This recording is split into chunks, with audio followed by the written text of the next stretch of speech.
C'est bon? Allô? Ok. Bonsoir. On va pouvoir commencer. Alors bienvenue à tous. Je voulais remercier Global Warning, collectif qui nous accueille ce soir et qui nous fait l'honneur d'organiser cette conférence. Donc c'est la première fois qu'il va y avoir du coup une parole comme ça, un techno-talk. Et donc du coup ce collectif il organise des soirées. Donc ce soir il y aura une soirée après cette conférence. Et du coup pour cette première édition, le thème ça sera sur la fête et l'environnement. On va revenir sur ce thème. Sinon on voulait remercier également le Jardin 21 qui nous accueille également ici ce soir. Alors pour les présentations,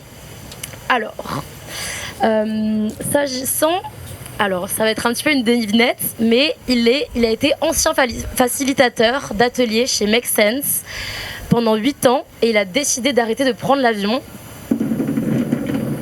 Déborah Lavaga. Merci.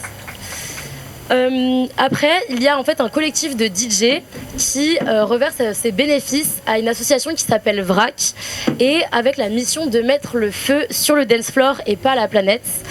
Et ça a été né d'une prise de conscience lors de la fresque du climat. Je vous prie d'accueillir Club 2050. Puis après, on a un DJ producteur qui est passionné de musique depuis qu'il est adolescent. Il a également pris conscience tout au long de son parcours de cette conscience écologique et il est résident chez Badaboom. Je vous prie d'accueillir Esteban Desigual. Et pour terminer, on a Gogo Green qui est un collectif de DJ, qui est un collectif qui est engagé dans des projets comme avec le projet qui a été Back to Basics et qui a également comme projet de faire des cours de DJ à des personnes plus âgées. Donc je vous présente Gogo Green. Et du coup pour moi-même, je m'appelle Inès Cheimi, je suis étudiante en Master 2 en droit du développement durable. Je suis passionnée un peu par la vie, je fais un peu du sport. Et il y a notamment, je me suis pas mal engagée dans des associations d'environnement. Et je me suis dit que ça pouvait être sympa aussi de vous présenter une des choses qu'on mettait en place pendant ces associations. Du coup, quand il y avait des réunions comme ça, ce qu'on mettait en place pour essayer de bien partager la parole, c'est par exemple, supposons que vous êtes d'accord avec quelqu'un, vous pouvez faire ça. Je sais que ça paraît un peu rigolo, mais c'est plus histoire que si une personne du coup discute et que vous êtes d'accord avec son propos, juste pour pouvoir l'affirmer et pas forcément couper la personne. Et voilà, on va pouvoir commencer. Alors du coup, juste vis-à-vis du thème, donc on va parler d'environnement. C'est un thème qui est assez important et je pense qu'on a voulu aussi poser un cadre qui soit assez bienveillant, de dire que le but c'est vraiment de ne pas mettre de culpabilité sur les gens et que en fait, chacun puisse comprendre qu'on part toujours d'un point A pour aller vers un point B et qu'on est tous ici collectivement pour réfléchir sur ces questions-là. Donc moi j'aime bien aussi, en fait il y a une petite phrase qui dit qu'il vaut mieux 1000 écolos imparfaits plutôt qu'un écolo parfait. Et donc je pense qu'on est un peu dans cette idée-là plutôt de bienveillance. Donc pour le thème, donc la problématique c'est quand la fête rencontre la sobriété. Donc comment repenser la fête dans un monde où les ressources elles sont limitées. Donc pour faire un peu interagir le public, et après je vais demander aux différents intervenants, mais qu'est-ce que vous pensez de ce thème pour être sûr que vous compreniez bien les enjeux de ce thème. Donc c'est à vous.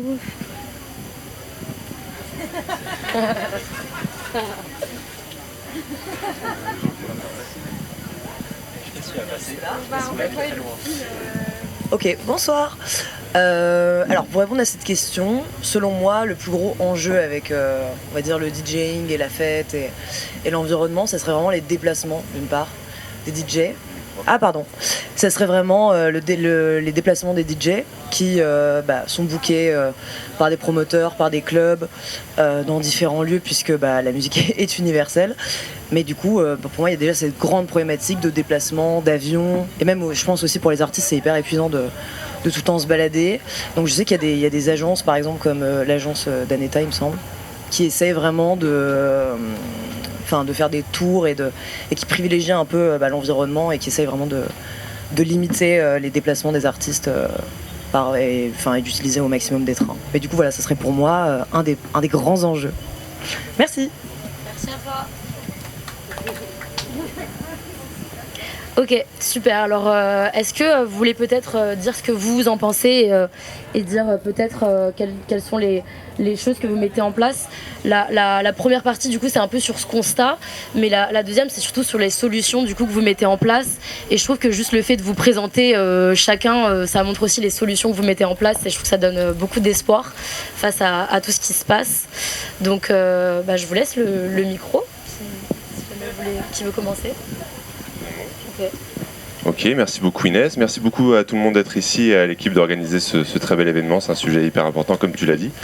Moi je m'appelle Simon, je fais de la musique sous le nom de Déborah La Bagarre et je suis là notamment parce que je ne prends pas l'avion depuis 6-7 ans, je ne prends pas l'avion dans ma vie en général depuis 7 années pour des raisons écologiques, sociales, plein d'autres choses mais principalement écologiques, associées à une philosophie de slow travel et plein de sous-raisons qui me poussent à ne pas prendre l'avion. Et je suis d'accord avec ce que tu disais tout à l'heure, c'est l'impact principal qu'ont les DJ sur leur bilan carbone dans leurs activités artistiques, c'est la mobilité. Du coup, c'est un sujet qui me tient à cœur. Je suis un peu borné comme garçon, donc au lieu juste de réduire le volume d'avion que je prends, j'ai décidé d'arrêter. Et il y a plein on va en parler, je fais juste un petit point très rapide, mais il y a plein de frustration, de bénéfices aussi, de risques associés à tout ça, d'opportunités qui sont générées par ce genre de situation. Voilà, je suis accompagné par une équipe qui me soutient là-dessus et par des personnes comme autour de la table qui sont alignées avec ce genre de sujet, donc ça fait plaisir de se revoir. Et comment ça s'est mis en place? J'allais te poser aussi la même question, Esteban, parce que je sais que tu parlais du fait que progressivement tu as commencé à avoir cette conscience écologique.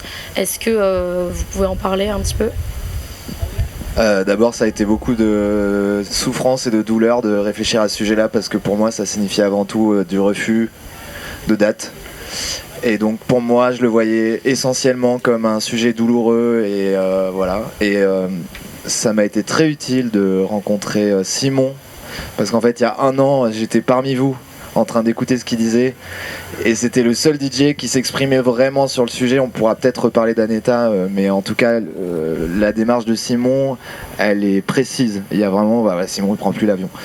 C'est hyper important qu'il y ait des gens comme lui qui décident d'aller dans un choix on va dire radical.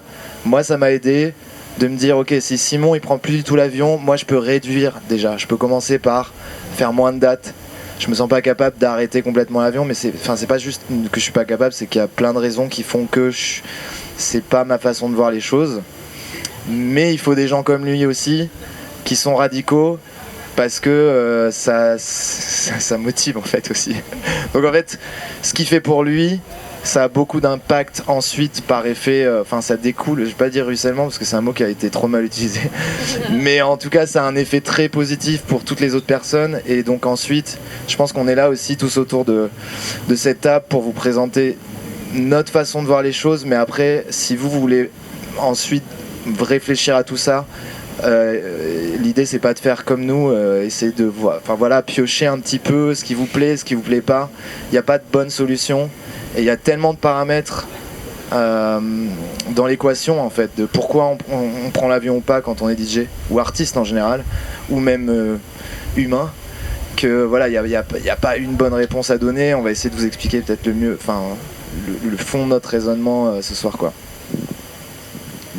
C'était quoi la question déjà? Comment on a pris conscience du truc, Ouais, c'est ça? c'est ça. Du coup, moi, c'est Olivier de Club 2050. Nous, on a une situation un peu différente à Club 2050 parce qu'on est tous, on a tous un job à la base et la musique, c'était plutôt un hobby. Et dans mon cas, alors, on a tous des cheminements différents au sein de Club 2050. Tu as cité la fresque du climat. Moi, ça a été vraiment un déclencheur chez moi, mais c'est pas le cas de tout le monde dans le collectif. Il y a des gens qui viennent plus d'un passé un peu plus militant. Est-ce que tu peux expliquer ce que c'est? La fresque, Ouais. c'est un truc qui se fait beaucoup en entreprise où en gros pendant 3 heures on te demande, c'est une sorte de jeu où tu dois déposer des cartes sur une table et qui te font comprendre les mécanismes de base du changement climatique. Et en vrai ça peut paraître un peu basique, mais à la fin des 3 heures tu te dis ok, on a vraiment du taf quoi. Et moi je sais que ça a été grosse déprime après avoir fait ça, mais je me suis dit qu'est-ce que je peux faire de plus. J'avais déjà l'impression de faire plein de trucs et il s'avère qu'à l'époque avec mon collègue Arthur qui est là, on mixait déjà depuis un certain temps et on s'est dit en fait ce qui est pour le moment un hobby, un truc qui nous fait juste, qui nous éclate, on peut lui donner encore plus de sens en organisant des événements et en mixant avec vraiment un objectif précis qui est de sensibiliser et du coup de récolter des fonds puisqu'on a ce privilège là qui est que nous on n'en vit pas, donc on peut reverser l'argent à des gens qui vraiment bossent sur le terrain quoi. Voilà. Et un autre truc aussi qui a vachement joué, ça on pourra en parler plus tard aussi, c'est que un des enjeux pour nous aussi c'est de déchiantiser entre guillemets aussi ce qu'on a, la sobriété ou des mots qui font peur comme ça, en montrant qu'en fait ça peut être aussi joyeux. Ouais. De donner vis-à-vis du sens, on en reparlera après, mais le sens que ça donne. Et du coup, dans mon cas, moi je m'appelle Yann, je fais partie cofondateur du collectif GoGo Green. On existe depuis maintenant 6 ans et on est arrivé il y a 5 ans maintenant avec une initiative qui s'appelle Bike to Basics, qui est une tournée dans les Landes dont on aura l'occasion de parler aussi. C'est une tournée à vélo sur une semaine où le public nous suit.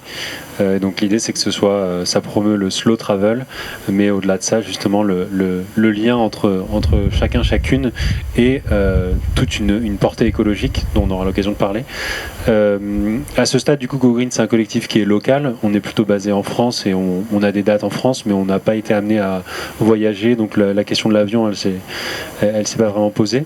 Après on a nos carrières respectives, donc ces questions-là ne se sont pas encore vraiment posées, mais on y pense aussi et on est aussi dans les questionnements d'Esteban, donc de Léo, par rapport à comment on va pouvoir justement mettre en place un système qui soit réfléchi, le plus pérenne possible.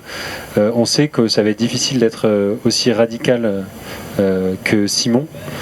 C'est vrai, non mais je dis ça sincèrement et on est vraiment très admiratif et admirative avec Camille du chemin et de la position de Simon par rapport à tout ça. Mais c'est des vrais questionnements parce que en plus de ça, nous dans notre cas précis avec Camille, on oriente notre musique et nos scènes vers des scènes internationales. Donc du coup, potentiellement, si à un moment ça se passe bien pour nous, on est amené à être appelé sur d'autres scènes que la scène française. Donc la question de l'avion risque de se poser. Donc comment on peut faire pour optimiser toutes ces choses-là, etc. Donc c'est des réflexions qui sont en train de déjà grandir pour anticiper des choses. Et puis du coup, les questions avec des agences potentielles sont en réflexion aussi parce que mais il y a de plus en plus d'artistes même françaises qui se positionnent comme ça. Je pense à une artiste qui s'appelle Béatrice M, je sais pas si vous connaissez, qui est très engagée sur plusieurs pans et qui justement sur la mobilité a une position assez radicale aussi. Elle fait toute une tournée en Europe en train et ça a très bien marché. Elle est dans une grosse agence et elle a un parcours vraiment super, donc voilà. J'allais parler du train justement. Est-ce que vous considérez qu'il y a des alternatives qui sont assez possibles, que ce soit le train ou le bus? Et si oui, est-ce que il vous est déjà arrivé d'être face à des labels ou des labels ou des collectifs qui refusaient de vous payer un billet qui pouvait être plus cher ou pas? Donc voilà, vis-à-vis des alternatives à l'avion.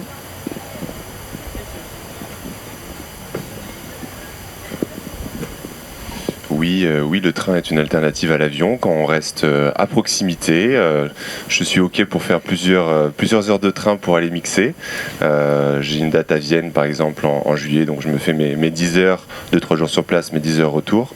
Je pense que l'alternative principale c'est dire non. Ce qui est compliqué, c'est pas de dire oui autrement, ce qui est compliqué, c'est de dire non et s'autoriser ce non, refuser de parvenir quelque part. Ça a plein d'impact sur une carrière, sur un projet, etc. Moi, c'était plutôt, enfin, ce que disait un peu la team ici, mais c'est plutôt mon choix, parce que j'ai l'impression que le nom comme ça, ponctuel sur certains... Pour des dates, pour un projet comme le mien, il est assez puissant, et je le trouve plus puissant que de oui mais ou que de oui plus de l'exception. C'est juste mon avis, et ça me permet un peu de porter ce message-là. Je voulais dire un truc important pour moi, c'est que je suis assez conscient de mes privilèges qui me permettent d'être dans cette dynamique intellectuelle et logistique-là. Je vis de la musique aujourd'hui à 90%. Mais avant j'avais une autre activité, du coup j'ai pu tranquillement transiter vers la musique, donc c'était pas un besoin absolu d'aller chercher un maximum de dates quand le projet commençait pour finir les fins de mois. Donc ça c'est un premier privilège, on va dire, financier.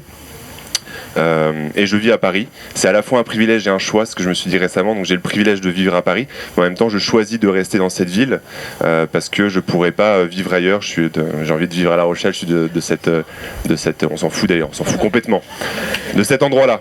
Mais j'adorerais vivre plus loin, par exemple à La Rochelle ou à Annecy ou à Villeurbanne. Non, mais j'y vais pas tout simplement parce que je fais le choix de conserver mon privilège de vivre à Paris, qui est un gros hub de train européen et qui est d'ailleurs à mes yeux la ville la plus connectée au monde par le train, avec toutes les capitales et toutes les places de fou de la fête, Berlin, Londres, Amsterdam, tout ce que vous voulez. Donc je pourrais pas avoir ce discours-là si je vivais à Bayonne, à Madagascar ou je sais pas où. C'est juste, je voulais préciser ce point-là. C'était pas du tout ta question. En fonction de l'endroit. Oui, c'est ça. Il y a un privilège géographique. Tu parles de Vienne. Moi, il y a 3 jours, j'étais à Vienne et j'ai fait 40 heures de bus aller-retour pour y aller. Donc franchement, je l'ai bien vécu. Je pense qu'il y a un peu un côté où il faut accepter, enfin moi c'est comme ça que je le perçois, mais d'accepter que ça va peut-être pas être le plus confort ou le plus élégant, mais de se dire les vacances que je vais passer, en vrai elles valent la peine et j'ai envie de les vivre, mais en essayant d'être en accord le plus possible avec ma conscience écologique. J'ai pas décidé d'arrêter de prendre l'avion, mais j'essaye au maximum quand il s'agit de l'Europe.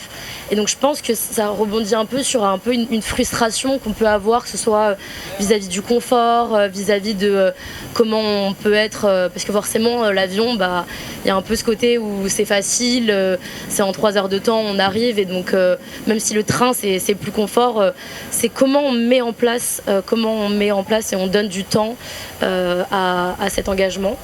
Et vous parlez de la frustration. J'ai l'impression que dans ce chemin, il y a un peu une prise de conscience, et qu'au sein de cette prise de conscience, il y a une boule, une culpabilité. Et en fait, je trouve qu'elle est aussi créatrice.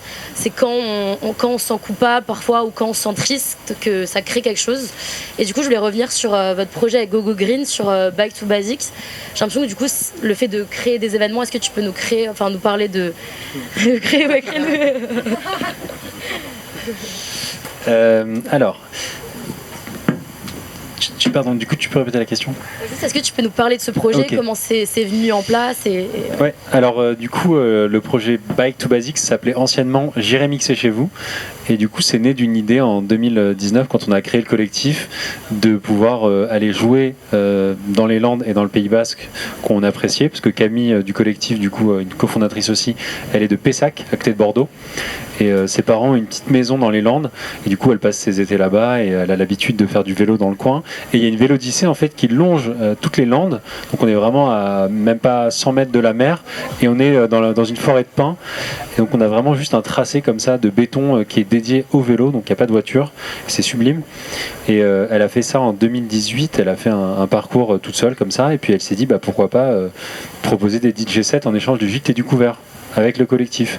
Et on a lancé l'idée, on a contacté quelques établissements et on en a trouvé quelques-uns. Bon, c'était la période du Covid, donc le public devait rester assis, on devait mixer avec des masques, c'était pas très glorieux, mais on a quand même réussi à faire une première édition, et l'année suivante on a proposé à des potes de se joindre à nous, et du coup c'était vraiment sympa parce qu'on était un peu plus nombreux, et là on a reconnecté avec des personnes avec qui on avait connecté par le passé, donc en termes d'établissement. Et l'année suivante on était un peu plus nombreux encore, et on a eu un vrai espèce de, je sais pas si on parle de turnover, je sais même pas trop ce que ça veut dire ce terme, mais on est passé de 20 à 80 en 2000, on est quoi en 2025 là, en 2023. Et on était assez surpris parce que c'était juste par le relais de médias qu'on a eu une espèce de pub. Et l'avantage de cette tournée, c'est que c'est public et gratuit. Du coup, cette année, c'est passé sur inscription, mais au-delà de ça, c'était vraiment quiconque veut prendre son vélo et se vendre à nous peut. Donc on est passé de 20 personnes à 80 personnes en 2026. N'importe quoi, 2024. Je sors de 4 jours de gastro, donc soyez indulgents. Et voilà, et là cette année, on est sur inscription, on est à 150 personnes déjà, donc c'est assez énorme. Et en fait, on s'est rendu compte qu'au début, on s'est dit les premières années, bon, on est 15, on est 20, c'est cool, le concept est sympa, mais est-ce que ça risque de s'essouffler un peu? Et puis nous, on va faire le tour des Landes, au bout d'un moment, on va être lassé, quoi. Et en fait, au bout d'un moment, on est rentré dans un truc où finalement, faire du vélo pendant une journée pour aller d'un point A à un point B et faire la fête le soir, ce moment-là où on voyage, c'est un des moments les plus clés et les plus intéressants du voyage, parce que c'est un moment où on est dans l'introspection, où la personne avec qui on fait du vélo qu'on connaît pas, on a le temps de rencontrer, de vraiment la rencontrer, d'aller dans des sujets un peu plus profonds, quoi. Et donc le voyage est beaucoup plus enrichissant, et la sensation, c'était vraiment de sortir d'une semaine de Bike to Basics et d'avoir l'impression qu'on a passé 2 voire 3 semaines là-dedans, quoi. Comme une colo un peu. Quand on sort d'une colo et qu'on est dans une bulle spatio-temporelle. Et en fait, c'est ça, c'est une espèce de colo géante gratuite pour tous. Et là, cette année, on est content de voir que ça va réunir plus de 150 personnes. On sait pas du tout ce que ça va donner. C'est une organisation, elle est pas schlag, parce que je fais quand même partie de la team logistique. Cette année, on est 3, donc on n'est pas nombreux, mais on se donne quand même corps et âme. Mais voilà, nous, ce qu'on fait, c'est qu'on repère tous les campings autour des endroits où on va jouer, et on suggère aux gens les campings où loger. Et après, c'est débrouillez-vous. On prévient les campings quand même, on demande s'il y a de la place. Et voilà, après, les campings sont rapidement sold out. Mais tout le monde s'est toujours retrouvé à trouver un emplacement camping. Au pire, il y a un peu de camping sauvage, ça se fait. Et à la fin, l'année dernière, les gens pleuraient limite. C'est vraiment une colo, quoi. Et ce que ça promeut, c'est vraiment un espèce Bike to Basics, ça vient de Back to Basics, quoi, retour aux sources. C'est un retour aux sources dans le sens où on revient à l'essentiel, c'est-à-dire voyager simplement avec une tente, ses sacoches, son vélo, 3 paires de caleçons, de culottes, et finalement du soleil, de la bonne ambiance, des gens qui sont dans le même état d'esprit, qui ont les mêmes galères que nous. Donc on est tous sur le même dénominateur commun. Et je sais pas, naturellement en fait ça s'est aligné, on s'est rendu compte qu'on avait créé un truc vraiment génial, et chaque année on se dit bon, c'est hyper fatigant, épuisant, ça nous demande beaucoup de temps. Pour que vous sachiez, on bosse dessus depuis déjà novembre, et on est en équipe restreinte, donc là on a sur 150 personnes, il y a 56 personnes qui nous ont proposé d'être bénévoles. On n'a toujours pas viré le dos, mais il va falloir qu'on se pose dessus et qu'on se dise bon, qu'est-ce qu'on fait avec ces 56 personnes, parce que c'est royal, quoi, d'avoir 56 personnes qui veulent t'aider, mais qu'est-ce qu'on peut leur faire faire, mais il va y avoir des buvettes, il va y avoir des événements, des choses, donc il y aura plein de choses à faire, il y aura du taf. Et voilà, donc du coup en fait on sent qu'il y a un mouvement qui se crée de manière assez simple autour d'une je vais rendre le micro bientôt parce que j'ai l'impression d'accaparer tout le temps, mais cette initiative là, voilà, elle montre qu'en fait finalement avec un événement très simple et très brut, qui ne demande pas de prendre l'avion, qui ne demande pas de frais trop importants, et on peut vraiment trouver un plaisir immense et reconnecter avec quelque chose de très simple qui est la connexion humaine et le respect de l'environnement. J'ai l'impression que c'est un peu philosophique aussi, dans le côté où c'est dans le chemin aussi qu'on goûte vraiment à ce voyage et un peu au sens des choses, et on en reparlera après du sens. Et je voulais demander du coup à Club 2050. Pardon. Ah non, vas-y, carrément. Ouais, carrément. Sentez-vous libre de rebondir. Ouais, Tu m'as pas vu, c'est pour ça que je te laissais partir. Non, carrément. Je voulais rebondir sur la dimension du plaisir relative à la lenteur. On peut pas se rendre compte du plaisir d'un long voyage en train tant qu'on le fait pas. Sur le papier, c'est horrible de se dire qu'on va faire 14 heures de train, je pense, par rapport à 2 heures d'avion. Enfin, on se dit juste que ça va prendre du temps, qu'on va perdre une journée plus une soirée. Moi, j'ai fait des trajets comme ça pour aller jouer à Budapest, donc c'était 14 heures de train avec 2 ou 3 changements. Donc quand même un peu chiant, quoi, sur le papier. Au final, tu passes toute la journée dans le train, tu te mets dans un autre état d'esprit que 2 heures d'avion. En fait, 2 heures d'avion, t'es juste impatient d'atterrir. 14 heures de train, t'es plus du tout impatient, hein. Tu sais que ça va durer très longtemps, donc en fait ton esprit est dans un autre mode, et tu vas te dire, enfin moi en tout cas ce que je me suis dit, c'est juste une belle journée de travail dans un bureau avec une fenêtre un décor qui change tout le temps, ce qui est beaucoup mieux en fait. Donc en fait déjà ça c'est très très très agréable. Évidemment les 3 dernières heures franchement elles sont longues, elles sont difficiles, mais t'as jamais été aussi content d'arriver. Enfin, alors que tes 2 heures d'avion, c'est que dalle. Et puis t'es là, t'es mal dans l'avion, tu peux pas bosser, hein, tu peux pas être sur ton ordi, alors que là, 14 heures de train, tu peux faire un son, quoi. Donc ça, c'est cool aussi. Et quand t'arrives là-bas et qu'on vient te chercher, tu sais au fond de toi, enfin dans ton corps, que t'es loin en fait. Alors que quand t'as pris l'avion, tu le sais pas. Ton corps il a pas eu le temps de se dire qu'il était loin. Là tu ressens, même la Hongrie, moi ça me semblait hyper loin quoi. Et je suis déjà allé en Hongrie en avion, j'ai l'impression que c'était en face de chez moi. Enfin en tout cas pour le corps et pour le...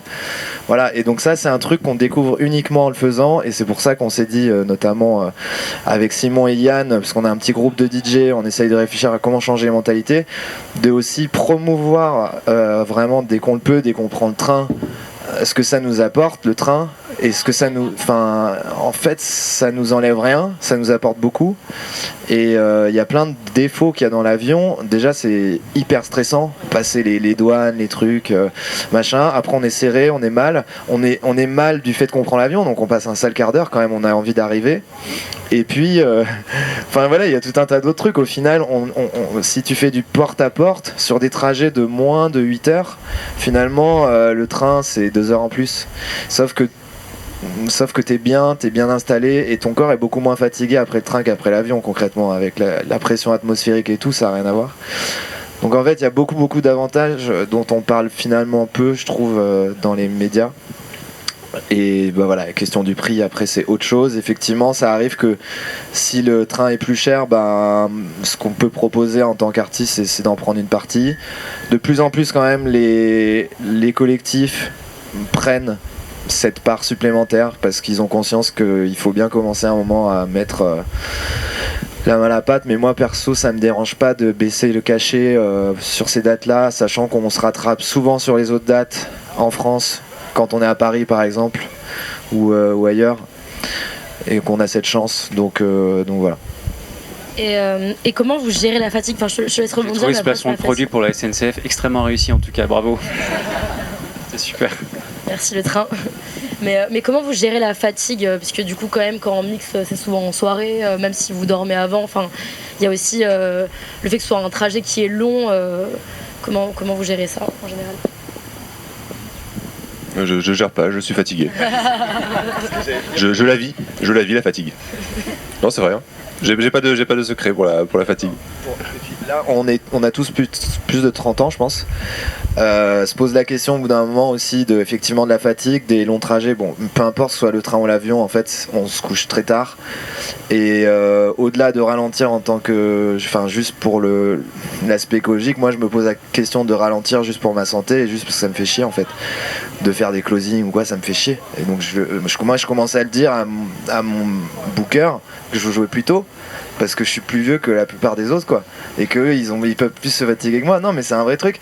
Et puis que j'ai juste accumulé les gigs, faut vraiment se poser la question du pourquoi, du sens profond, de se dire pourquoi viser 8 gigs par mois en fait. C'est quoi que tu cherches derrière? Est-ce que tu cherches vraiment... Est-ce que tu espères être plus heureux en faisant plus de gigs? Je pense qu'on se doute tous un peu de la réponse, c'est non, parce que c'est beaucoup trop fatigant, c'est un isolement social énorme, hein. Tous les artistes qui font 8 gigs par mois, ils voient pas leurs amis, ils voient pas leur famille, et puis quand ils reviennent le week-end, ils sont tellement crevés des 2 gigs par week-end que ils restent chez eux. Donc c'est un vrai sujet aussi de prendre soin de soi, et voilà. Enfin, bref, je vais Non, mais pour rebondir rapidement sur ce que tu dis, Léo, c'est vrai que moi je suis en train de changer un petit peu d'affinité là, avec mon désir d'intensité dans la musique. Je préfère avoir des belles dates dans lesquelles je crois, avec des super orgas, super collectifs, un beau lieu, etc., plutôt que l'accumulation. Je suis allé 3 fois jouer à Berlin et là j'y retourne dans 2 semaines. J'y vais avec des amis, je prends le temps. C'est plus ça la vie que j'ai envie de mener que quand je vois passer sous des postes parfois 4 dates, 5 avions. Enfin, j'imagine tout l'écosystème qu'il y a autour, c'est-à-dire des aéroports, des hôtels rapidement, on n'a pas le temps de prendre du plaisir avec les gens. Je vois pas à quel moment c'est devenu hype, cette accumulation, là, cette intensité, cette suractivité pour des choses qui sont censées être douces, cool, fun, les rencontres, la fête, le plaisir, etc. En plus d'être nocif du coup pour l'environnement, à titre personnel, c'est pas du tout un rêve, c'est pas du tout un désir que je nourris. Et je m'en suis rendu compte rapidement, et même quand je vois encore des artistes que j'aime beaucoup ou qui sont du même niveau que moi dans l'écosystème dans lequel j'évolue faire des dates de zinzin sur 3 jours, je me dis putain les bâtards.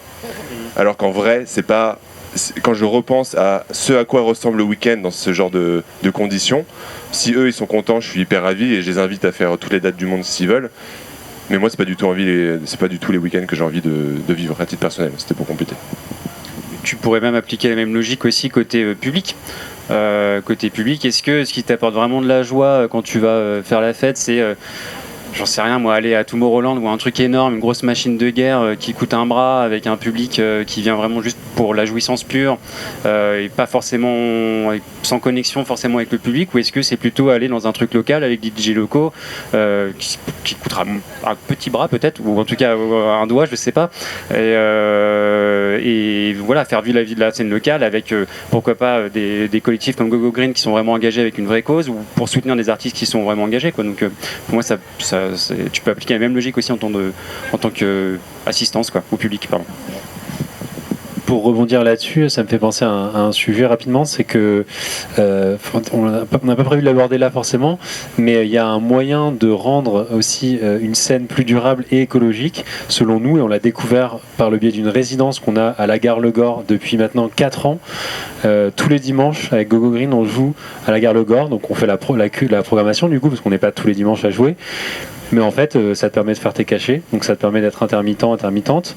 Ça te permet d'être vraiment confiant là où tu joues. Donc certes, tu n'as pas envie de tout le temps jouer uniquement là-bas, mais dès que tu reçois des artistes, tu les mets dans les meilleures dispositions parce que tu connais le staff, tout le monde se connaît, et donc tu es accueilli de la meilleure des manières par le collectif t'accueille. En termes de technique, tu progresses, mais comme jamais, parce que tu as l'occasion vraiment d'explorer plein de choses pendant toute cette durée-là. Donc pour le niveau même de la scène, je pense que ça peut avoir un truc de très positif. Et je crois qu'une des pistes, c'est les résidences dans les clubs. Je vois que ça a vraiment des bienfaits de malade, quoi. Et les résidences, je parle même de résidences hebdomadaires. Hein. C'est un truc, je pense, qu'il y avait plus dans les années 90-2000, où des DJ, on les connaissait même pas, ils mixaient à côté des vestiaires, et finalement, on se rendait compte que la personne, elle avait son bac de vinyle, et pendant 6 heures, elle mixait les Nick V, etc. Ils ont commencé comme ça, quoi. Et du coup, ça permet vraiment de hisser le niveau à quelque chose de très intéressant, et en plus de ça, ça permettrait peut-être de résoudre quelques sujets, notamment sur la mobilité. Ouais. Et j'ai l'impression que ça crée aussi du lien forcément avec le public, parce que bien sûr, avoir un même lieu, ça crée quelque chose. Et j'ai l'impression aussi que dans tout cet univers et dans toute cette prise de conscience, en fait, il y a plein d'acteurs.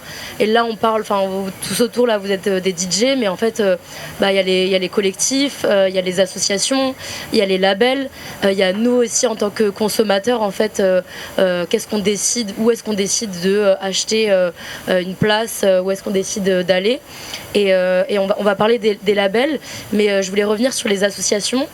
Club 2050, du coup vous engagez avec une association qui s'appelle VRAC. Est-ce que tu peux nous en parler, nous dire pourquoi vous avez fait le choix de reverser vos bénéfices à cette association, etc. Donc en fait, VRAC, ça veut dire vers un réseau d'achat en commun. C'est une asso lyonnaise qui est née en 2013, donc il n'y a pas très très longtemps, mais qui a essaimé partout en France, y compris en Belgique. Et en gros, leur objectif, leur idée, c'est que tout le monde a droit à la bonne nourriture. Donc en fait, ce qu'ils font, c'est qu'ils créent ce qu'on appelle des groupements d'achat. Ça a l'air compliqué, mais en fait, c'est très simple.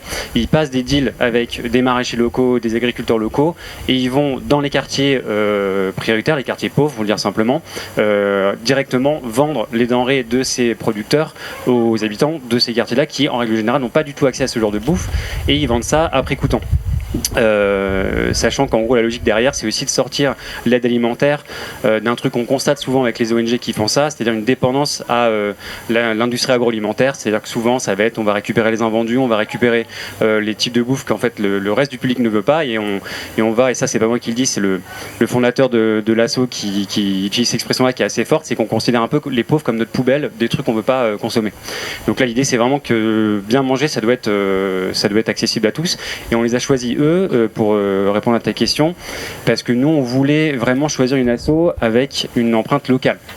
Où nous-mêmes on est une toute petite asso pour le moment. Clairement, si nos sous et on gagne pas des millions, tu vois, sur l'année, on les reverse à un gros mastodonte comme WWF ou Greenpeace.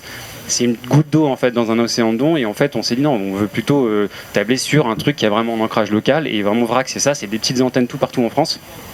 Et où on sait que le petit pécule qu'on va pouvoir leur fournir, ça va vraiment servir à quelque chose, quoi. Et on aime bien l'idée aussi de contribuer à une asso qui soit sur une thématique qui est peut-être un peu moins connue, un petit peu moins en vue que celle du changement climatique ou de la biodiversité, c'est la nourriture, alors que pourtant c'est un truc hyper central dans la vie des gens et qui fait partie intégrante aussi de toutes les questions sur la transition écologique. Ouais, l'alimentation qui est aussi un de ces sujets qui est assez important, donc bravo de faire ça. Et pourquoi l'idée, je pense que ça vient aussi du fait que vous ayez aussi un autre travail à côté. Est-ce que vous pouvez nous parler de ça, du fait que le fait de faire du DJ, de DJ et de mixer, c'est vraiment une passion et pas votre métier en soi? Ouais, c'est là, je vais répéter un peu ce que tu disais toi, c'est qu'on a une forme de privilège, quoi. C'est la musique avant tout, c'était un truc qu'on faisait sur le côté, qu'on faisait en plus. Et là, on a cette chance du coup de pouvoir faire ça vraiment sans souci en fait du lendemain, parce qu'on sait que si jamais on monte un événement, si jamais c'est pas complètement parfait, c'est pas grave, on pourra recommencer et que notre carrière n'en dépend pas. Et ça, c'est une chance qu'on a de pouvoir faire comme ça. C'est limitant aussi parce que clairement, ça nous prend du temps et qu'on aimerait en avoir plus pour faire mieux, pour monter plus de trucs. Mais moi, je sais qu'en tout cas, ça m'apporte du sens finalement dans ma vie, quoi. J'ai déjà un métier dont je suis très content et que j'espère qu'il y a un peu de sens, mais ça me motive à fond en fait d'avoir ça à côté, quoi. Je sais pas si ça répond complètement à ta question aussi. Si, totalement. Mais c'est aussi un privilège, mais j'ai l'impression que c'est aussi un choix de.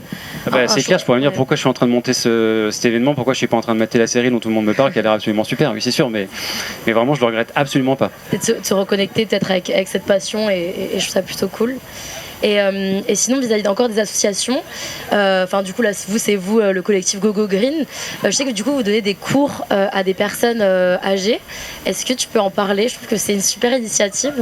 Ouais, c'est un truc qu'on a fait à quelques reprises. On le fait pas au quotidien, mais on a lancé cette initiative il y a 4 ans. Donc ça s'appelait... À chaque fois, on aime bien brander les trucs. On n'est pas de la Startup Nation, mais ça nous fait marrer de donner des noms. Et là, ça s'appelait Old is Gold. Sachant que du coup l'idée c'était on bossait avec un EHPAD basé à Marseille et en fait la collaboration est née d'un ami qui bossait là-bas. Lui c'était alors ils appellent ça une maison à vivre plutôt qu'un EHPAD, et l'idée c'est que on puisse venir faire du coworking en étant jeune, etc. En plus du coup de partager l'espace avec les membres, les personnes qui vivent dans cette maison à vivre, donc les personnes âgées qui ont besoin d'assistance.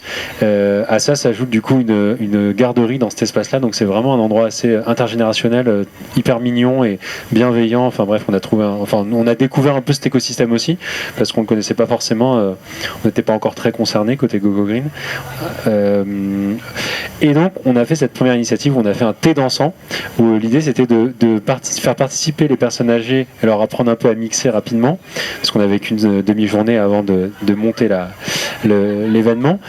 Et c'était vraiment touchant parce qu'on passait des musiques forcément que ces personnes-là avaient sélectionnées, donc il y avait du Johnny Hallyday, que des classiques de la variété française, mais c'était vraiment trop mignon.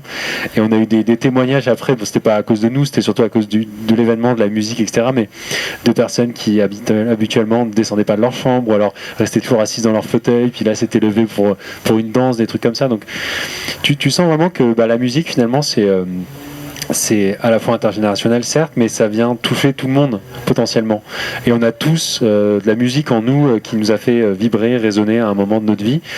Donc dans ce sens-là, créer des ponts intergénérationnels dans des moments un peu hors du temps, comme ce moment qu'on a vécu là, on s'est dit qu'il fallait le refaire et on l'a refait du coup avec la fondation la fondation. Je galère à chaque fois. Fondation des Petits Frères des Pauvres, c'est ça. Parce qu'il y a aussi l'association des Petits Frères des Pauvres, et à chaque fois je trébuche. Et donc on a bossé avec eux l'année dernière, et on a organisé, c'était pas un thé dansant, mais on a organisé un DJ set où on les a formés 2 jours avant. Donc on a eu 3 personnes, on était 3 à l'époque dans GoGo Green, et on a fait des B2B en fait avec une personne chacune qui fait partie du coup du réseau des Petits Frères des Pauvres, qui habitent dans les logements des Petits Frères des Pauvres. Donc c'est des personnes isolés, qui ont généralement plus de 60 ans, qui ont connu pour la plupart la rue et qui ont des parcours assez compliqués et difficiles. Donc nous, un peu dans le même cas que Simon et que pas mal de gens dans notre scène, on a la chance d'être à Paris, d'être jeunes actifs dans nos métiers, d'avoir un toit, de ne pas avoir connu la rue et d'avoir dans ce sens-là pas mal de privilèges. Et donc du coup de rencontrer ces personnes-là et puis de pouvoir partager des moments hyper touchants avec la musique, etc. C'était vraiment un moment fort, et là on va le refaire d'ailleurs pour la fête de la musique devant l'association des Petits Frères des Pauvres. On va mixer pareil, même format, on va faire des B2B à partir de 18h30 si vous voulez passer, donc ça risque d'être assez sympa aussi. Ouais, c'est vers Voltaire.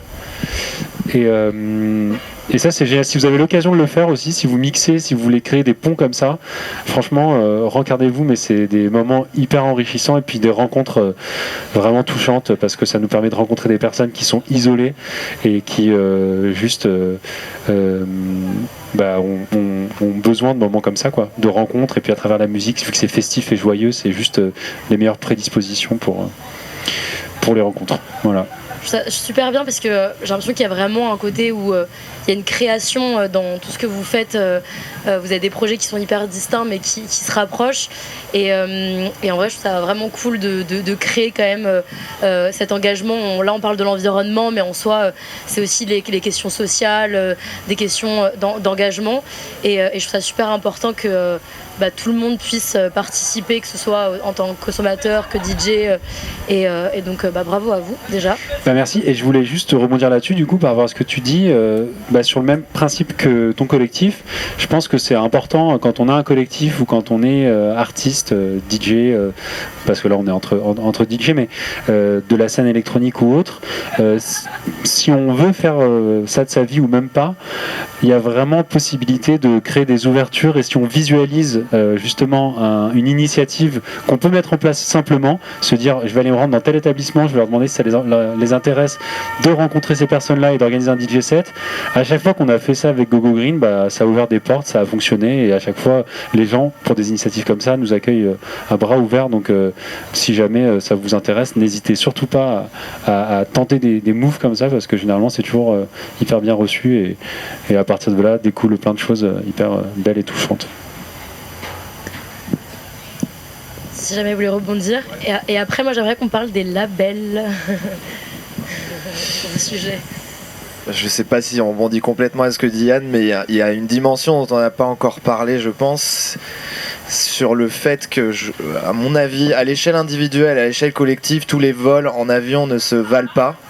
C'est-à-dire que si on prend par exemple le cas d'un ou d'une artiste d'un pays en difficulté, ou d'une personne en difficulté, si elle peut s'émanciper par le mix, et ça passe par jouer à l'étranger, si dans son pays par exemple il n'y a aucun endroit où cette personne peut jouer, son vol en avion à mon sens est totalement légitime et passe avant le nôtre. Parce que nous on a déjà 1000 privilèges, on peut faire autre chose de notre vie, on peut changer de métier, on peut ne pas mixer, ça changera rien à notre existence. Si c'est pour ces personnes, ça leur permet de s'émanciper, leur vol en avion il a beaucoup plus de légitimité que le... Donc ça c'est le premier truc, c'est tous les vols ne se valent pas selon moi entre d'où on vient et nos privilèges, quoi. Ensuite, tous les vols, en tout cas ça c'est pour moi, c'est la façon dont je fais mes choix pour l'avion. Tous les vols en avion dans ma vie ne se valent pas, et mes choix je les fais selon beaucoup de critères, Maintenant, au début c'était très difficile parce que c'est des critères, on va dire, très intellectualisés. Maintenant c'est plutôt, j'essaye d'écouter mon cœur en fonction des dates. Donc par exemple, il y a des gigs que j'ai fait en avion que j'ai regretté parce que j'ai écouté mon agence qui me disait que c'était bien d'y aller. Par exemple au Canada, c'est bien pour tes dates, c'est bien pour... Et moi je m'en foutais de ce gig entre guillemets. Le promoteur là-bas m'intéressait pas trop. Le Canada, j'avais pas tant envie d'y aller que ça. Je suis resté un mois juste pour rester un mois parce que je voulais pas rester 2 jours, voilà, par conviction. Mais vraiment, j'ai trop regretté ce gig. À l'inverse, je suis allé jouer 2 fois en Tunisie. C'est le pays de mon père. La scène queer, elle est émergente là-bas. Pour eux, chaque date, c'est une occasion de cimenter, on va dire, une scène. C'est une occasion pour ces personnes-là de se regrouper de façon plus ou moins libre parce que les flics sont quand même partout. Mais ça avait un sens pour moi au niveau purement politique, ça avait un sens au niveau de mes racines. Et du coup, quand j'ai pris cet avion, parce que sinon c'est 24 heures de cargo, enfin, il y a des gens qui l'ont fait, mais pour moi ça n'a pas de sens au bout d'un moment de s'infliger ça. En tout cas, c'est comme ça je le vois. En tout cas, quand j'ai pris l'avion pour aller en Tunisie, à aucun moment j'ai ressenti de la culpabilité d'être dans cet avion parce que je savais très bien pourquoi je le prenais. Et ce gig-là, j'ai rarement eu autant de messages après coup de gens sur place qui me disaient que ça avait été important pour eux cette date, même des mois après. Donc moi je suis parti avec l'intention, j'ai vraiment écouté mon cœur et ça a dû se ressentir pendant le set. Et du coup voilà, les choses ne se valent pas. Et la question du choix pour moi, elle se fait vraiment comme ça maintenant. C'est qu'est-ce que je vais apporter même au-delà de la musique. Alors ça peut être que en mixant, mais ça dépend de l'intention qu'on a. Et puis aussi on peut rester plus longtemps, on en parlait avec Simon l'autre fois, on peut proposer un talk sur le sujet ou sur un autre, on peut faire des collaborations avec des artistes locaux, on peut apprendre à découvrir la culture, enfin il y a plein de choses à faire. Évidemment trouver d'autres dates autour, hein. Ça c'est le truc, on va dire, le plus basique. Voilà. C'est beau ce que tu dis. Moi je voulais juste parler des labels. Enfin, là justement tu parlais d'une agence. Enfin, tu peux répondre sur ce que tu venais de dire. Mais quand justement cette agence elle t'a proposé cette date au Canada, est-ce que tu t'es senti obligé d'accepter ou est-ce que tu avais l'impression que si tu refusais cette date, il y allait avoir une certaine pression? Je sais que, enfin, on en parlait et tu t'émettais un peu l'idée que parfois il y avait des agences ou des labels qui laissaient pas l'opportunité à un DJ de refuser une date. Donc est-ce que tu veux bien en parler? Souvent, enfin dans la grande majorité des agences de booking de DJ, on nous rabâche en permanence que c'est bien de jouer à l'étranger parce qu'on aura plus de dates en France. Et t'es là genre, fait chier en fait. Enfin ouais, peut-être que les gens pensent comme ça. Du coup moi à un moment j'ai flanché, j'ai dit oui, je suis allé faire ce gig au Canada, il a rien changé à mes gigs, enfin vraiment. Mais il y a encore cette idée que plus t'es désirable à l'étranger, plus on va te booker en France. Mais on marche sur la tête complètement en fait, parce que du coup si tu réponds à cette logique, t'en finis jamais. Ça veut dire qu'il faut que tu fasses les 4 coins du monde pour après tourner en Europe. Bon, et du coup en fait ça répond à une logique de marché capitaliste où tu dois te vendre en permanence sur des choses comme vraiment la quantité de tes dates ou là où tu vas jouer. Donc il y a un moment tu peux soit choisir d'adhérer à ce truc là et donc du coup tu vas faire plein de dates qui veulent rien dire. Alors en fait on s'en fout de où tu as joué à l'étranger par contre, hein. C'est pas le club ou quoi, c'est dire que tu as joué en Chine ou à Pékin. Moi on m'a déjà proposé d'aller jouer en Chine. Et j'aurais dit mais les gars j'ai genre 100 auditeurs en Chine. Alors pourquoi je vais aller jouer en Chine? Ça doit se mériter à la base une tournée quand on est artiste et qu'on va à l'autre bout du monde, c'est parce qu'on a des fans. Si t'as 200 fans en Chine, moi je trouve ça absurde. Et alors du coup il y a des gens qui sont à peine connus en Australie ou en Chine qui vont faire une tournée et puis ils reviennent l'ego gonflé. Mais en fait moi je trouve qu'en fait ça doit se mériter ces trucs là. Et je suis pas contre l'idée d'aller faire une tournée en Chine, hein. C'était j'en sais rien moi, on parlait tout à l'heure de Fortet.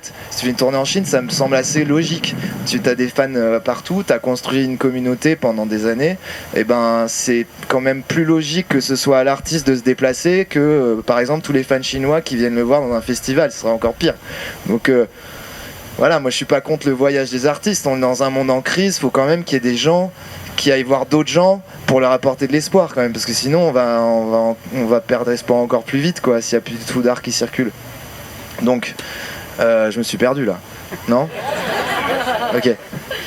Mais j'ai pas répondu. Ah oui, donc du coup le truc par rapport au label et aux agences. Donc moi j'étais dans cette agence et on rentrait beaucoup en conflit avec mon agence pour ça parce que j'étais un peu le relou qui faisait, qui refusait des dates, etc. On me voyait aussi peut-être un peu comme celui qui crache dans la soupe. Donc bon bah du coup voilà, mais c'était mes choix et donc il y a un truc à changer dans la mentalité des promoteurs et aussi du public parce que c'est encore assez bien vu d'aller partout dans le monde, donc on travaille aussi à ça entre un petit groupe de DJ, de se dire mettre en avant le fait qu'on prend le train, dire toutes les dates qu'on refuse aussi, parce qu'il n'y a pas de raison qu'il y en ait qui se targuent, on va dire, d'aller jouer en Chine pour 100 personnes, 100 fans en Chine, donc 5 dans la salle ou 1. Donc nous on va dire aussi tout ce qu'on refuse. Parce qu'il n'y a pas de raison que, en fait, c'est pas pour prouver notre valeur, c'est plus pour expliquer la démarche et que les gens savent aussi qu'on fait des efforts et que c'est pas, à chaque prise de parole, en fait, ça a un écho, Et oui, ça, je voulais le dire aussi tout à l'heure. On se rend pas compte tant qu'on n'est pas rentré dans une forme d'activisme, tout ce que ça peut nous apporter de positif. Et avant, pour moi, c'était plus du négatif et de la souffrance. C'était des réflexions très difficiles, des trucs autour du refus, etc. Et dès lors que j'ai commencé à prendre la parole, je me suis dit, mais en fait, toutes les dates que je refuse, quand j'en parle, j'ai beaucoup plus de bonheur à témoigner de mon refus que d'aller faire la date avec full culpabilité parce que je sais que je crée du tort en fait. Donc voilà, il y a aussi ce truc là qu'on veut diffuser quoi. Je sais qu'il y a aussi du coup l'idée un peu de communiquer en fait sur ces prises de décision. J'ai l'impression que dans une prise de décision, qu'elle soit radicale ou juste d'essayer d'être plus écolo entre guillemets, il y a aussi la question du regard où parfois ça peut être un regard qui est positif, qui peut être inspirant, comme parfois ça peut être un regard qui peut être plus où on va plus nous juger, où tout dépend à qui on s'adresse. Mais tu disais passer pour le relou de service. Moi je sais que parfois on peut me faire passer un peu pour la militante alors que moi j'ai pas du tout l'impression de l'être, j'ai juste l'impression de m'être commencé à m'engager progressivement. Au début j'y connaissais rien, je suis rentrée dans une asso, j'ai voulu un petit peu aider, donc j'ai juste l'impression de vouloir vivre un peu dans ce monde et faire en sorte que les conditions de vie sur Terre elles soient effectives. Et j'ai l'impression qu'il y a un peu ce truc aussi d'accepter aussi le regard des autres et de passer peut-être pour le militant extrémiste, passer pour l'éco-terroriste. Enfin, en fait, il y a tous ces mots, passer pour le woke. Enfin, il y a tous ces mots qui font beaucoup peur, qui sont assez durs. Et j'ai l'impression qu'on rentre vraiment dans une société ou un monde où la prise de position, qu'elle soit politique, sur n'importe quel sujet, ça devient parfois un peu plus dur, parfois de s'engager. Et moi, je sais que j'ai trouvé beaucoup de sens. Ça demande du temps aussi d'accepter, je pense, le regard et de s'assumer, parce que je pense que quand on passe pour le relou de service, il faut aussi l'accepter. Mais ça prend du temps, mais je pense que ça donne beaucoup de sens derrière. Moi, en tout cas, c'est ce qui m'est arrivé. Et je pense que vous, c'est un peu la même chose. Et donc, je pense que c'est aussi important de communiquer quand on prend ces prises de décision. Et est-ce que tu peux nous parler notamment aussi de ta communication? Parce que je sais que tu as fait un post vis-à-vis du fait d'arrêter l'avion. Oui, j'ai juste communiqué à 2 reprises sur Insta uniquement sur ce sujet. J'avais fait une vidéo sur Traxmag il y a 2 ans et un post en janvier, un carrousel en janvier sur ça. Très stressé à l'idée de parler de tout ça. J'avais mûri. Pourquoi stresser? Pardon. Parce qu'intellectuellement, je voulais que chaque mot il soit pesé, que ça soit pondéré, que les gens le reçoivent de la meilleure façon possible et que ça reflète exactement ce que j'ai en tête. Et être consensuel, mais dans le bon sens du terme, entre guillemets, que ce soit quelque chose de partagé, qui donne envie d'être lu et qui génère des idées, des discussions, et en même temps pas mou dans l'engagement. Je voulais que ça soit engagé mais rassembleur. C'était un peu ça l'objectif. Donc il y a une vidéo sur Traxmag et un post récemment. Et par rapport à ce que tu disais, Inès, à l'instant, ce qu'on se raconte, je sais pas, je dois avoir des centaines de commentaires sur ces 2 posts combinés et j'en ai deux négatifs. un hyper juste questionnant, tous les autres c'est du positif, un questionnant qui est je sais plus quelle question il pose, mais quelque chose en lien avec ce que je raconte dans le post, et l'autre qui se pose la question en anglais, il dit c'est moi ou enfin, je marche sur la tête, ou j'ai l'impression que tout le monde est d'accord avec lui pour l'interrogation, et du coup les gens ont l'air à peu près ok sur cette démarche et la façon de communiquer. C'était quoi la question? C'était ça, communiquer. Oui, et en fait, moi j'essaie de pas être un artiste engagé. Enfin, je veux pas être l'artiste écolo de la line-up par exemple, ou la caution engagée green de la line-up, et je le suis pas, et je suis très content de pas l'être. Juste un gars, Simon, engagé sur plein de thématiques, et qui qui politise tous les champs de sa vie, et qui s'oublie pas dans ses valeurs, dans toutes ces activités. Je parle de moi à troisième personne, le zinzin. Je m'oublie pas dans mes voyages, ma façon de consommer, les fringues que je porte, et du coup la mobilité dans la musique. Je suis pas je me rends gars engagé qui fait de la musique, mais je me dis pas artiste engagé. Je pense que ça fait partie aussi de la technique de on va dire, enfin il n'y a pas de technique, mais de la façon que j'ai envie de communiquer, d'utiliser pour communiquer. Juste rajouter un truc là-dessus, c'est que c'est vrai que tu parlais de l'appréhension que tu avais avant de faire ton post. Il y a un truc qui peut être vachement incapacitant quand on commence à s'intéresser à ces trucs-là, on en parlait juste avant, c'est le concept de pureté militante. On a l'impression qu'en fait, si on se dit qu'on fait un truc, tout le monde va nous tomber dessus parce que par ailleurs, ta photo, tu l'as envoyée avec un iPhone qui était fait en Chine, ou t'as pris, ou je sais pas, t'es venu en bagnole à ce festival, ou j'en sais rien. Mais en fait, c'est vachement dur de s'en débarrasser au début de ça.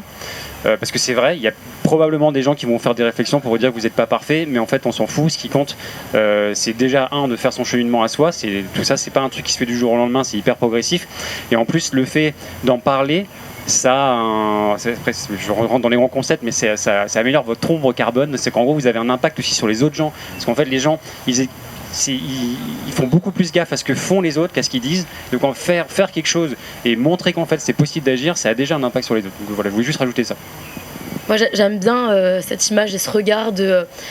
En fait, j'ai l'impression que parfois il y a un peu ce côté où il y aurait des militants ou des activistes qui se donneraient ou qui seraient à fond, et qui auraient l'autre masse, alors que j'ai l'impression que quand on essaye d'enlever ce regard de pas militant mais juste de citoyens, ou juste de personnes qui ont envie de faire en sorte que les générations futures elles puissent vivre comme nous, enfin juste, ça semble au départ juste aussi simple que ça. J'ai l'impression que ça nous met un peu plus sur un côté d'égalité où en fait cette cause, elle nous appartient à tous en fait. Enfin, on est tous sur cette planète. Elle concerne pas que celles et ceux qui s'engagent. Enfin, qu'il y a des gens qui s'engagent. Ils s'engagent aussi pour ceux qui s'engagent pas, ou pour ceux qui en ont rien à faire. Donc, je pense que c'est important aussi de mettre ce regard un peu d'égalité, puisque parfois, je sais que Esteban, tu parlais du fait que parfois, tu avais l'impression que tu disais qu'il y avait des choses en termes d'objectifs qui te paraissaient impossibles. Par exemple, arrêter l'avion, c'était un objectif qui, dans l'idée, peut-être, ça c'était trop. Et parfois, tu dis que tu avais du mal parfois avec les chemins ou les parcours qui étaient trop parfaits. Et donc peut-être que... non, du tout. Mais oui. Non, j'ai pas du mal avec les parcours trop parfaits. Je sais juste que je peux pas faire comme lui. C'est tout. Comme je disais au début, c'est hyper important qu'il y ait des gens comme Simon, parce que moi, quand je vois quelqu'un comme Simon, je me dis putain, je peux faire peut-être 60% de ce qu'il fait, ça sera déjà bien, c'est mieux que zéro, tu vois. Hein ? C'est le Jésus. Ouais, il faut des exemples radicaux. C'est comme une ligne droite, une perspective, et puis voilà, on trace notre ligne au milieu de tout ça, et puis la ligne elle peut évoluer aussi. Je pense que c'est un truc vraiment important de se dire, quand on s'engage, on trace une ligne, et elle peut bouger en fonction de l'évolution du projet. Et moi, c'est un truc auquel je crois vraiment. Par exemple, ça fait depuis que j'ai décidé de prendre beaucoup moins l'avion. En fait, finalement, la première raison qui fait que je prends moins l'avion, c'est que je me disais, mon projet, à l'heure où j'en suis, enfin où j'en étais aussi, il méritait pas assez, il avait pas assez d'intérêt pour voyager tant que ça. Maintenant, j'ai beaucoup de perspectives différentes dans ce projet beaucoup de choses à partager qui font que probablement je vais me dire que je vais m'autoriser peut-être un peu plus l'avion si j'estime que dans la balance entre l'empreinte carbone et ce que je vais proposer de positif, en fait elle va être, comme tu le disais, à la fin positive, c'est-à-dire que si tu mets en place suffisamment d'actions concrètes, donc ça veut dire des talks, ça veut dire des vidéos, ça veut dire plein de choses, bah au final ton empreinte carbone, la balance est positive. Voilà, et c'était quoi déjà avant ce sujet? C'est à peu près ça. Ouais, ok. Non, tu voulais dire un truc? Non, ça me revient. Non, je voulais dire un mini truc sur la communication. Moi, j'invite toutes les personnes. J'imagine qu'il y a des DJ, producteurs, productrices et tout qui nous écoutent. À main levée, il y a des DJ, producteurs, productrices ici dans cet espace. Ok, et un peu de monde. Je vous invite, ou même juste si vous êtes festivalier ou ce que vous voulez, mais à communiquer à chaque fois sur ce genre de sujet. Je pense que c'est que bénéfique. Il n'y aura jamais de contre-coup. Peut-être un jour vous recevrez un DM pas très content, mais c'est pas très grave. Ça permet deux trucs. Ça permet de participer au combat culturel pour faire en sorte que ce truc-là devienne un peu sexy, hype. Si on n'en parle pas, personne ne le saura, et du coup, ça donne pas envie aux gens de répliquer, de se projeter dans votre mindset et d'essayer d'incarner un peu ce que vous avez envie de partager. Et ça permet aussi de faire ce qu'on est en train de faire, de se retrouver. Moi, je me souviens que mon premier post, j'ai eu plein de messages genre « Coucou, moi aussi je fais ça », formulé de plein de façons différentes, mais pour me un peu toquer à ma porte en mode trop cool, je savais pas que toi aussi. Et moi j'ai découvert plein de profils de plein de gens qui sont engagés sur plein de thématiques dont j'ignorais, des gros, des petits, des moyens artistes, et c'était un bonheur de se dire ah ouais, j'avais pas compris gros en fait que on était dans les mêmes envies, dans la même situation, et c'est hyper plaisant de se sentir pas seul. Et donc sans communiquer, c'est très compliqué d'arriver à cette création de petit écosystème comme on est là tous les quelques-uns. Une. Et pour rebondir tu parlais du fait que tu avais eu des commentaires négatifs, mais là du coup tu l'as présenté comme si c'était un problème, alors que moi je pense que c'est au contraire, c'est très très bien qu'il y ait des commentaires négatifs. C'est juste des gens qui expriment le fait qu'ils viennent de se faire bousculer dans leurs croyances, dans leur schéma de pensée, et en fait c'est des gens qui inévitablement avec ce que tu fais vont se poser des questions. Ça va prendre du temps, mais on peut tous et toutes se dire qu'à un moment donné dans notre vie on s'est fait bousculer par des gens et sur le moment on était énervé quoi. Enfin, on a tous commencé comme ça à changer de perspective, à changer d'avis sur des sujets, à se dire que finalement on fait de la merde. Et du coup, heureusement qu'il y a des gens qui te rentrent dedans. Parce que c'est que des gens qui demandent qu'à changer. Le pire, ça serait je pense, la neutralité. C'est-à-dire des gens qui disent rien ou qui s'en foutent. Mais quelqu'un qui est en colère, pour ce que t'as dit, c'est bien, tu vois. Je pense. Et du coup après c'est ce qui est difficile peut-être, c'est quand on se fait rentrer dedans parce qu'on vient de parler, c'est de comment gérer ces personnes. Alors, là c'est encore un autre sujet, mais c'est peut-être pas le sujet d'aujourd'hui quoi. Pour revenir sur les commentaires, j'ai l'impression qu'il y a aussi les commentaires qu'on reçoit, mais aussi les commentaires que nous on peut donner. Toujours l'important que ce soit bienveillant, mais je sais qu'on en avait parlé, de se dire l'idée d'essayer de rendre moins sexy, enfin de rendre sexy le fait d'être écolo et de un peu moins glamouriser le fait de voir quelqu'un en jet privé ou je sais plus quand, je sais qu'on avait discuté ensemble avec quelqu'un parlait de DJ Snake qui était devant son, ou de Height Model devant son jet privé, et donc je vous invite à parfois mettre un petit commentaire vraiment de manière bienveillante, mais en fait je pense qu'on a aussi ce pouvoir là de mettre un petit commentaire, un petit truc, tant que c'est fait dans le respect, que si vous commencez à avoir cette conscience, juste faire en sorte que ce soit pas proposé quoi. J'ai une anecdote à ce sujet-là qui a été initiée par notre très chère Déborah M. Labagarre. Ouais. Ça me fait penser à une énorme artiste de psytrance qui nous a tous bloqués. Depuis, on est toujours bloqués. Hein. Indira, ouais. Elle nous a bloqués ? Ah, mais moi je suis bloqué, c'est-à-dire que je peux même pas rechercher son nom. Ça, c'est navrant. Parce qu'on a commenté genre mais en plus c'était pas vraiment trop méchant, mais ah oui non, il y avait elle était en jet, ouais. Et en fait Simon nous avait dit regardez nanana, et donc il avait fait tourner le mot et on avait lancé un peu une campagne un peu de troll, j'avoue, mais voilà, tu poses devant ton jet. Voilà. J'ai pas initié la campagne de troll. C'était suite à... Non, pas du tout. Il y a quelqu'un qui m'avait tagué sous le post d'Indira devant son test privé. Et toi, tu t'es fait tacler et du coup, on voulait te soutenir. Et elle m'avait donc quelqu'un me tag. Moi, je réponds un truc gentil. En effet, jet privé, c'est pas la meilleure idée. Je sais plus ce que je dis, peu importe en anglais. Les commentaires doivent exister encore. Et elle me répond un truc du style: est-ce que moi, je te demande en anglais, est-ce que je te demande comment tu manges tes épinards? Un peu la façon, voilà, non mais en mode la façon, est-ce que j'interviens dans ta vie quoi. Du coup je lui avais répondu à une blague et j'avais été en DM avec elle et elle en rigolait, c'était vraiment la neutralité. Là pour le coup c'est vrai que c'était le pire cas, c'était la neutralité. Elle rigolait en mode je sais que c'est... parce que nous on est parti au casse-pipe quoi. Ah ouais. Et finalement avec Camille et même Gogo, aucun compte là on peut plus rechercher son nom, on peut plus la trouver. Alors je sais pas comment tu fais d'ailleurs sur Instagram pour finir comme ça. Je sais pas si c'est juste bloqué ou... Ouais, t'as bloqué je pense, ouais. Ah ouais. Ouais t'as bloqué. Ok. Belle histoire. Ça va pas qu'on bloque parce que... Et voilà, du coup on s'est fait complètement ghoster. Ça me fait penser à un autre truc, du fait qu'on est dans une société d'image et effectivement les stars aiment se poster en photo avec leur jet. Il y a l'histoire du statut social, de montrer qu'on est successful et tout.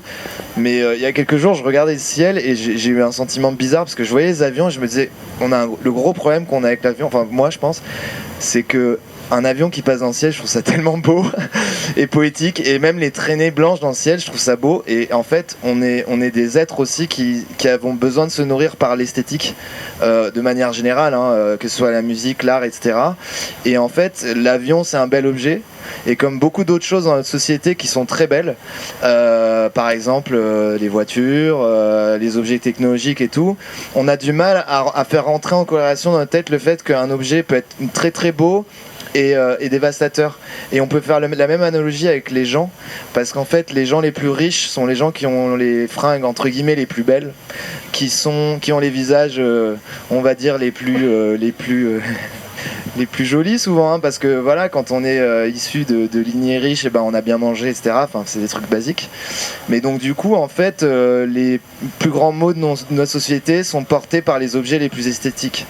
Et ça, pour déconstruire ça, c'est quand même chaud. Et à l'inverse, dans les milieux militants, en fait, il n'y a pas l'argent et le temps souvent pour esthétiser le discours, les affiches. Alors ça change parce qu'on le voit bien là, il y a de très belles choses qui sortent, mais globalement on a une nécessité de rendre sexy ces sujets-là, parce que c'est un truc profondément humain de s'abreuver d'esthétique, et si des sujets importants sont pas esthétisés, on n'est pas en train de les corrompre, c'est un truc qui nous nourrit. Donc si on a une affiche par exemple militante qui est moche, il y aura moins de gens qui vont y aller, voilà. Donc on a aussi ce devoir là en tant qu'artiste de rendre sexy le train de toutes les manières qu'on peut, rendre sexy notre discours aussi quand on parle, c'est-à-dire que si on a un discours culpabilisant et triste sur un sujet important, on va perdre 50% ou 80% des gens, alors que si on le porte de façon joyeuse, faut que ce soit sincère évidemment, mais joyeuse, drôle, peu importe, on va emporter beaucoup plus de gens avec nous dans le truc, et puis nous on prendra plus de plaisir à le faire aussi. Donc j'ai l'impression que ça donne un peu beaucoup de sens. Moi je sais que c'est une question qui m'a beaucoup traversée. J'ai l'impression qu'on se pose beaucoup des questions un peu existentielles, surtout dans cette ère où on avance, et c'est difficile de comprendre un peu, même le fait de se dire de juste se projeter dans l'avenir. J'ai l'impression que c'est un peu difficile, et moi cette question du sens, elle m'a beaucoup marquée, et j'ai l'impression que du coup dans tous vos parcours, j'ai l'impression qu'il y a beaucoup d'espoir. Moi au début, quand on a abordé ce sujet-là et qu'on a travaillé ensemble, j'étais en fait j'ai vraiment réalisé à quel point un DJ international vraiment pouvait prendre l'avion, ça peut aller à 500 fois par an, et j'ai eu ce truc de me dire waouh, moi qui est là et qui essaie de me restreindre et tout, et ça m'a vraiment, ça m'a fait mal. Et puis après tout le travail qu'on a eu ensemble, je me suis dit mais en fait c'est génial, parce que il y a aussi des personnes qui créent des choses, et je trouve ça vraiment superbe. Et c'est aussi le fait qu'il y ait de l'action, quand on voit des personnes qui sont dans l'action, c'est vrai que ça nous donne envie aussi de s'y mettre. Et je pense qu'il y a aussi le côté de rejoindre des collectifs, de pas faire cette bataille seule. Je pense que c'est vraiment, c'est pas un sprint, c'est un marathon, et en fait tout au long de notre vie, mais vraiment tout au long, cette question génération, elle va venir et elle va venir de plus en plus. Donc je pense que c'est vraiment important et voilà. Et vis-à-vis du sens, pour revenir sur Go Go Green, est-ce que tu peux parler du fait que voilà, en fait, quand vous créez un peu des colonies de vacances, ça crée aussi en fait peut-être des moments. Est-ce que tu peux nous en parler un petit peu? Ouais, des moments comme quoi par exemple? Déjà, ça peut être des anecdotes, ça peut être des relations. Ouais, des relations, forcément, c'est vraiment comme une colo. Donc, à partir de ce moment-là, il y a des relations qui se créent, des gens qui se rencontrent, des couples qui se font, qui se défont parfois. Mais au-delà de ça, c'est vrai qu'il y a un vrai lien au sens. Et je pense que à la fois Simon, comme Esteban, comme Léo, c'est ça ? Olivier, pas de souci, désolé, excuse-moi. Je suis très nul en prénom. Mais voilà, toutes ces initiatives-là. Elles vont proposer des nouveaux narratifs qui finalement vont permettre à soi, puis même à d'autres personnes, de voir la vie autrement, à court terme, moyen terme, voire même parfois long terme. Et le Back to Basics, il se trouve que ça propose ça le temps d'une semaine en tout cas. Et là, pour le coup, là, on a même des personnes qui reviennent pour la 4e année consécutive, donc qui nous suivent depuis maintenant 4 ans, ce qui est assez ouf parce que finalement, on fait toujours le même trajet, on va dans les mêmes campings, etc. Mais finalement, c'est pas ça qui compte. C'est vraiment l'expérience. Et c'est vrai que on est dans une période, une époque où la quête de sens est très importante et c'est un vrai questionnement parce qu'on a l'impression que plus rien n'a trop de sens. On est un peu, encore une fois, dans nos privilèges, on a tout en abondance et donc du coup, trouver du sens dans tout ça, on n'est plus vraiment dans la survie, on est dans comment on se débrouille et qu'est-ce qu'on fait de toute cette abondance. Et donc revenir à l'essentiel avec des événements comme Back to Basics ou autres, ou faire de la rando, ou faire des choses qui ont vraiment pour but de nous ramener à un plaisir simple qui est survivre entre guillemets avec sa tente et son réchaud pendant une semaine et profiter de la nature et se remplir de ce qui nous entoure. Ça va proposer un narratif qui n'est pas notre quotidien et qui finalement nous permet de nous projeter et surtout de nous raccrocher à quelque chose qui est essentiel et qui nous fait comprendre que finalement la vie c'est aussi ça et c'est aussi la vie qu'on se raconte à nous et on peut se raconter par moments d'autres vies que celles qu'on vit au quotidien. Waouh, je partirai. C'est une très belle touche de fin. Faudrait que je me revoie ça parce que je sais pas trop si j'ai compris ce que j'ai dit. Non, j'ai l'impression que ça questionne aussi beaucoup le bonheur et voilà, l'idée de créer quelque chose. Et je vais te laisser rebondir et après juste finir et on passera aux questions. Ouais, attends, je sais pas encore comment je vais rebondir. J'étais en train de réfléchir. C'est la question du sens, elle est intéressante parce que c'est vrai que tu pourrais te dire, mais en fait, par exemple dans notre cas, vous organisez des fêtes. C'est quoi le sens de faire ça par rapport à l'enjeu démentiel qui est le changement climatique? C'est quoi le rapport? Moi, je pense que justement, c'est précisément d'investir des moments qui sont aujourd'hui considérés comme des moments qui sont censés être légers, où on est censé s'oublier, où on est censé consommer, mais y mettre un tout petit peu de sens et essayer de pousser un peu les gens à prendre conscience. Justement, c'est ça où je trouve que ça... c'est au contraire la fête en fait, même si on y pense en fait, même en termes de militantisme pur, la fête ça a toujours été un véhicule hyper important. Dans les années 90 il y avait un collectif en Grande-Bretagne qui organisait des teufs en plein milieu de la route ou de l'autoroute et leur objectif c'était de dénoncer la place de la bagnole dans la société. Ça marchait hyper bien. On peut penser à d'autres combats, on peut penser aux Gilets jaunes, ils faisaient des teufs sur les ronds-points, on peut penser à Extinction Rebellion quand ils ont investi la place du Châtelet, c'est pareil, il y avait une teuf aussi. En fait il y a pas meilleur véhicule, je pense, qu'organiser des teufs et la musique, bien sûr, pour faire passer ce genre de message. Je suis parti un peu sur un autre sujet, mais c'est à ça que ça me faisait penser. C'était parfait. Et j'ai l'impression qu'il y a aussi cette idée de... en fait, c'est qui on soutient. Et donc, je pense que nous, ça nous invite tous à chacun de réfléchir à quand on va faire la fête, où est-ce qu'on va faire la fête, est-ce qu'on va soutenir des collectifs qui prônent ces valeurs. Et donc, je pense que on voit que le monde de la fête, il y a de nouvelles valeurs qui arrivent. Et donc je pense que en fait, c'est pas bien ou pas bien, en fait, c'est juste tel qu'il est. Et je pense que c'est aussi à nous, tous à chacun, de créer ces valeurs-là et de se questionner où est-ce qu'on va. Donc voilà, je vous invite vraiment à soutenir des artistes, à soutenir des collectifs qui partagent ces valeurs-là pour pouvoir les diffuser. Et voilà. Est-ce que vous avez des questions? Ou est-ce que vous... Okay. Non, très rapidement, j'ai l'impression que plus je réfléchis au sujet, plus je me dis que la clé est chez les artistes et chez les clubs, chez les artistes et chez les agences. Certes, mais principalement dans la programmation, dans l'activité de programmation. Les artistes ont envie de faire des dates, les agences ont envie que leurs artistes fassent des dates. Quand je dis agence, c'est collectif, label, agence de booking, etc. Les programmateurs, ils ont envie de proposer un événement unique, d'incarner quelque chose, de présenter quelque chose au monde. Et je me dis que le levier d'action principal, ceux qui ont le pouvoir décisionnel au final, c'est eux, c'est les programmateurs, programmatrices, qui peuvent choisir ou non d'ajouter dans leurs critères la programmation, c'est une activité très compliquée pour en avoir fait un petit peu. Il y a énormément de critères à prendre en compte. Et du coup, d'ajouter dans leurs critères ce truc-là qui est mon festival. On essaie de faire des trucs engagés depuis des années.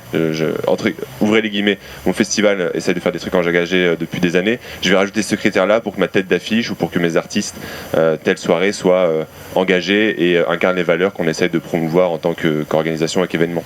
Donc, s'il y a des programmateurs qui écoutent en différé, bonjour aux programmateurs qui nous écoutaient. Voilà, c'est un petit message. Je pense que le levier principal réside dans leur action. En plus des artistes, etc. Bah, bravo et merci à tous. Est-ce que vous avez des questions du public ?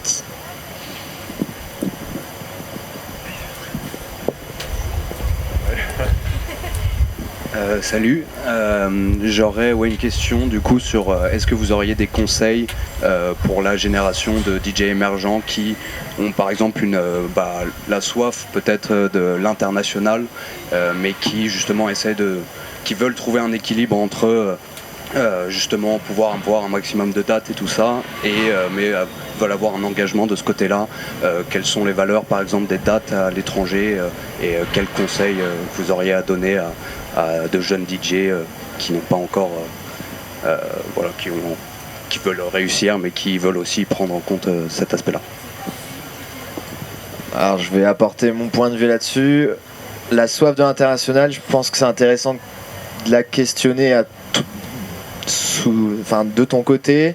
Pourquoi tu veux jouer à l'international ? Est-ce que c'est jouer à l'international parce que tu te fais une idée du fait que c'est cool d'être DJ international, ou est-ce que tu veux jouer à l'international parce que dans la musique que tu joues, imaginons que c'est au Brésil que toute la scène se trouve, auquel cas ça fait vachement sens parce que tu vois, par exemple je fais de la trance, je sais qu'un jour je vais aller jouer au Brésil et je vais rester 3 mois, tu vois, je vais voyager en même temps, mais je me vois pas du tout imaginer une seule seconde de pas aller là-bas, tu vois. Mais c'est pas parce que je trouve ça cool d'être international, parce qu'en soi, en tout cas, te nourrir en tant qu'artiste, c'est se nourrir aussi de geeks qui ont de la valeur humaine, et il y en a 1000 ici, tu vois. Genre, c'est pas ça le problème, c'est plutôt est-ce que potentiellement la musique que tu joues, elle est à l'international. Donc en fait, moi, ça serait comme ça que je me poserais les questions. Pas tant par rapport à la fame ou à la légitimité, la valeur de ton projet, tu vas la découvrir petit à petit et puis tu vas la faire grandir et tu vas la ressentir dans la façon dont les gens reçoivent ta musique et voilà. Mais la validation des autres à l'international, on s'en fout, hein, je pense. Merci beaucoup pour ta question. En plus de la solution proposée par Léo, je dirais ne pas rester seul, parce qu'en fait toutes ces discussions émergent du fait qu'on est en permanence en train de se comparer, qu'on soit des gros de la comparaison ou pas, mais il y a les dates de tout le monde qui sont diffusées sur le réseau. On est dans une agence avec des artistes qui ont leurs activités, etc. Et du coup, sans jugement sur la comparaison, c'est un peu obligatoire de juste se dire ok, moi j'en suis là par rapport aux autres. Et ça peut être ça en plein de raisons. Donc j'ai envie de dire pas rester seul, ça peut être un collectif qui est engagé de base que tu vas rejoindre, toi former un groupe de personnes autour de toi qui ont la même appétence pour ces sujets-là, pour être plus fort, pour surmonter à plusieurs les frustrations et tout ce dont on parle au début. Nous par exemple, à titre, moi ça me fait beaucoup de bien, on en a parlé un tout petit peu, on a une conversation sur Insta qui s'appelle DJ Engagé. On est une trentaine je crois, et ça me fait du bien juste de me sentir appartenir à ce truc là. On s'envoie des petits messages de temps en temps, on se partage des posts, ça fait un bien fou. C'est l'isolement qui est dur, donc piste de solution, pas être solo. Que tout le monde peut rejoindre, hein. On n'est pas un groupe oui. Enfin, si vous nous demandez, on vous ajoute et voilà. Potentiellement. Non, c'est une blague, on vous ajoute. Moi j'ajouterais que je pense que effectivement l'idée de se projeter à l'international, faut pas le voir comme une fin en soi, c'est normal de rêver de ça au début, mais moi ce que je te conseillerais c'est de contacter, trouver ta scène locale déjà, tu vois, les gens qui jouent la même chose que toi et renforcer ça à travers peut-être des résidences, des choses comme ça. Encore une fois par rapport à ce que je disais tout à l'heure, pas hésiter à aller voir un bar et demander s'il n'y a pas moyen de créer une soirée une fois par semaine, deux fois par semaine, enfin 3 fois par semaine. Non, une fois toutes les 2 semaines par exemple, tu vois, de créer une régularité et puis tu poses vraiment ta base de fans localement et ta musique, si tu travailles ton art, etc., elle te fera voyager par la force des choses si vraiment tu t'accroches et que tu vois que tu as envie de faire ça à long terme. Finalement, quel que soit le genre, au bout d'un moment, si ta musique elle parle de manière universelle, elle te fera voyager. Plutôt le voir comme ça. Parce que si tu commences à t'accrocher à des genres qui peuvent te permettre de faire voyager, entre le moment où tu veux faire ça et puis le moment où tu y arrives, il s'est déjà passé peut-être quelques mois, quelques années, et puis le genre il est un peu passé, et puis il reste plus que les mastodontes de la scène qui ont encore l'occasion de tourner, quoi. Moi je le vois comme ça. En tout cas, petite anecdote, j'étais à un festival en Belgique la semaine dernière, et il se trouve qu'il y avait un closing avec plusieurs scènes. D'un côté il y avait Fortet qui jouait et c'était blindé, donc on pouvait même pas danser, c'était vraiment pas plaisant, mais tout le monde était là et dansait. Et d'un autre côté il y avait une scène où il y avait vraiment pas mal de monde aussi, mais c'était un mec qui était le runner et qui faisait pas mal de prod sur le festival, qui est un jeune de 24 ans, à qui ils ont laissé le set de closing. Il était en set full vinyle pendant 3 heures, il était pieds nus sur son tapis, et en fait il a fait un set, ça m'a marqué quoi, au fer rouge. Et lui c'est un artiste local, belge, à qui ils ont donné sa chance, qui a travaillé son art, et lui je suis sûr que dans 2-3 ans, tu vois, on va parler que de lui, quoi. Mais ça marche comme ça en fait. Il a travaillé, et puis au bout d'un moment, c'est universel et la musique ça touche sans même te prévenir. Donc voilà. Faut être patient aussi, je pense. D'autres questions?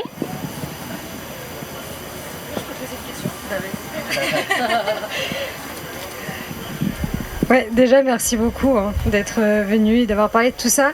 Moi j'ai été à une conférence il y a 2 semaines où il y avait Fekir et il a parlé d'un truc que j'avais jamais pensé, pourtant c'est... Voilà. Et en fait, il disait que donc dans les festivals, le bilan carbone, c'était surtout les festivaliers qui se déplaçaient pour venir au festival. Et du coup, sa théorie, à lui, qui disait, c'était que, en fait, si c'est le DJ qui se déplace le plus, finalement, pas forcément qu'en avion, mais qui se déplace le plus, notamment dans les petites villes de France que lui, il essaye de faire, bah, ça éviterait que les gens aient à prendre la voiture pour faire 200 km ou prendre l'avion, eux, pour aller à certains festivals. Voilà, je voulais avoir un peu votre avis sur ce sujet-là.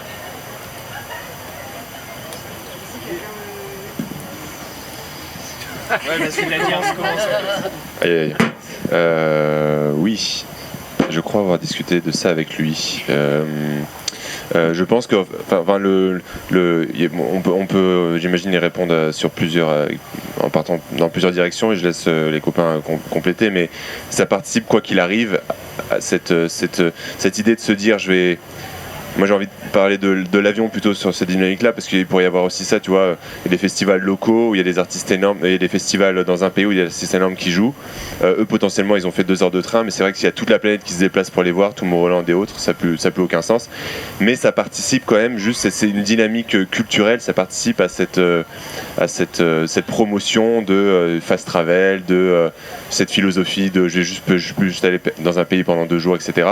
Donc à court terme, je pense qu'à court terme, c'est bénéfique de se rendre dans un espace où il y a plein de fans pour éviter qu'ils bougent. Mais à long terme, ça participe à la validation culturelle que bouger rapidement c'est bon, c'est réalisable, voilà, à ces croyances-là. C'est pas très bien, je me suis pas très bien exprimé, mais il y a ce truc de court terme qui est bénéfique et moyennement, je pense, à long terme. Il y a un autre truc dont on n'a pas parlé, c'est qu'il y a plein de DJs qui vont mettre en avant le fait qu'ils font des tournées, par exemple en Asie, ils vont faire 8-9 dates. Parfois c'est dit ouvertement, parfois c'est sous-entendu que c'est écologique, mais faut pas se leurrer, quand tu fais une tournée en Asie, mettons que tu as 9 dates, tu vas prendre 11 avions. Il n'y a pas de train, les transports c'est hyper long. Donc en fait, et puis les DJ ils ont pas le time, s'ils sont déjà suffisamment expérimentés, ils ont d'autres dates à faire, donc ils vont rester genre 10 jours et ils vont faire le maximum de dates. Donc c'est du gros bullshit de se dire qu'une tournée en Asie, surtout en Asie parce que c'est compliqué les trains, ça va être le bilan carbone va être positif. Oui, il va être plus positif que si tu fais un aller-retour pour aller jouer au Japon, mais c'est tellement absurde qu'il faudrait déjà qu'on arrête de le faire complètement pour une date. Mais en tout cas après comme je disais tout à l'heure, je suis pas contre moi l'idée de la tournée, mais elle devrait s'inscrire dans une logique de développement où on est déjà suffisamment mûr, je pense, et rester plus longtemps aussi idéalement quand même que juste 6 jours quoi.